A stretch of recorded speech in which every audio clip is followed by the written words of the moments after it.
आणि यानंतर आता बघूया टॉप 9 मोठ्या बातम्या। तिसरी मुलगी झाल्यामुळे संतापलेल्या पतीने चक्क पेट्रोल टाकून पत्नीला जिवंत जाळलं। परभणीच्या गंगाखेडमधला संतापजनक प्रकार। कल्याणमधील अल्पवयीन मुलीच्या वडिलांनी घेतली मुख्यमंत्री फडणवीसांची भेट, तर 2 ते 3 महिन्यात नराधम विशाल गवळीला फाशी होणार। मुख्यमंत्री फडणवीसांचं आश्वासन, तर ही केस फास्ट ट्रॅक कोर्टात चालवणार असल्याची सुद्धा चर्चा। मराठी अभिनेत्री उर्मिला कोठारेंच्या गाडीचा अपघात, तर अपघातामध्ये एकाचा मृत्यू, 1 जण जखमी झाल्याची माहिती। मुंबईच्या कांदिवली परिसरात झाला होता अपघात। उर्मिला कोठारे आणि त्यांचा चालक अपघातात जखमी।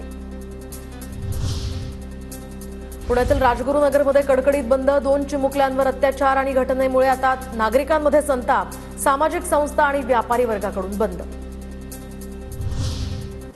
रत्नागिरीतील राजापूरमध्ये 9 वर्षीय चिमुकलीवर अत्याचार, 21 वर्षीय तरुणाला या प्रकरणी अटक। आरोपीला 4 दिवसांची सध्या पोलीस कोठडी। साताऱ्याच्या कराडमध्ये गोळीबार, तर गोळीबारात अल्पवयीन मुलीसह 2 जखमी। पूर्ववैमनस्यातून गोळीबार झाल्याची प्राथमिक माहिती। हल्लेखोर सुरेश काळे रेकॉर्डवरील गुन्हेगार।